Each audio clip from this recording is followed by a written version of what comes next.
Okay, so as I'm assuming we all know, Donald Trump's tariffs have delayed the Switch 2 pre-orders in America. They are going to go up in price most likely. Not even most likely, it's guaranteed. They're going to be more than $450, which is already a lot of money.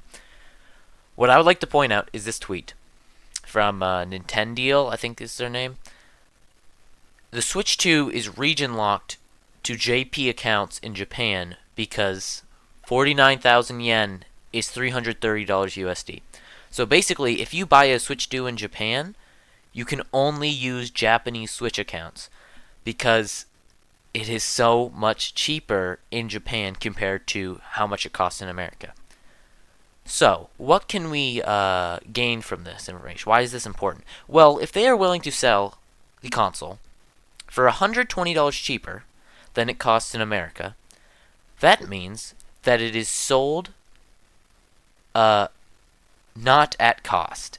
I figured it was maybe 450 because they have to sell it at a price tag that gives them enough profit for how much it costs to make. Well, if it is less than if it costs less than $350 to make, why is it 450? Why are you pricing it at this? It doesn't make sense. $330? I'm assuming that means this console has to cost at least I don't know, $300 to make. But looking at this price, 334, it could literally cost $200 to make this console. Because normally you would want a good amount of profit per unit, and I'd say around 100 is normally what most companies would go for, an extra $100.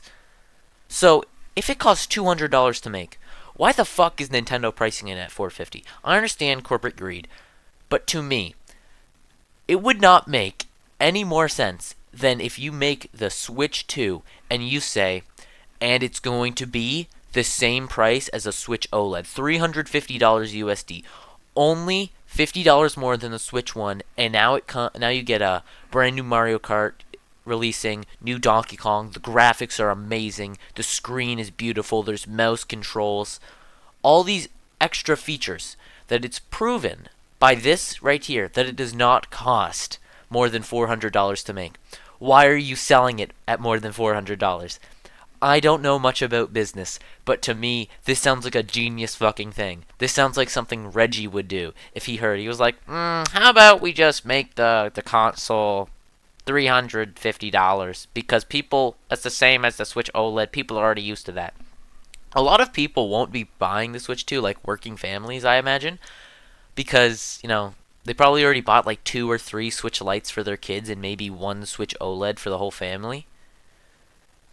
I don't know if they would really, most general audiences would see this as something they need to buy, something they need to get, especially when Mario Kart's $80.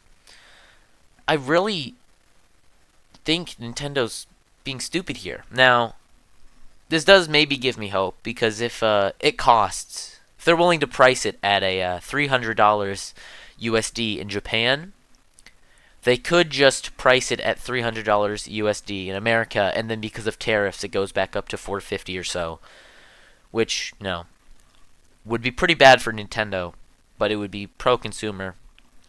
Satoru Iwata would probably do that. Let's be real. I don't know what the fuck is his name? Fukuhara? The new CEO? I don't trust Doug Bowser. I don't trust Fukuhara. I don't trust these people. But no, anyways. Insane.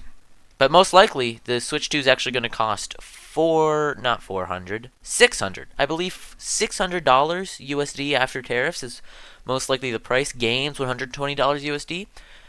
If you want my advice, if you live near the border, go up to Canada and on launch day, when pre-orders go up in Canada, which should be this Wednesday, call a Canadian GameStop that's close to you. If you live in Maine or something, pre-order there, and just drive up to Canada on launch day. it should be a couple $100 cheaper if they're inflicted by tariffs. Well, depending on the tariffs cost. Anyways, this is just insane. Can't believe people voted for this guy. Like, did you know that eggs, like, the whole thing is like, egg prices, they're so expensive, we gotta vote for this guy, he'll fix the economy. When egg prices were not even a result of the economy, it was a completely different situation with chicken disease. Like, holy fuck.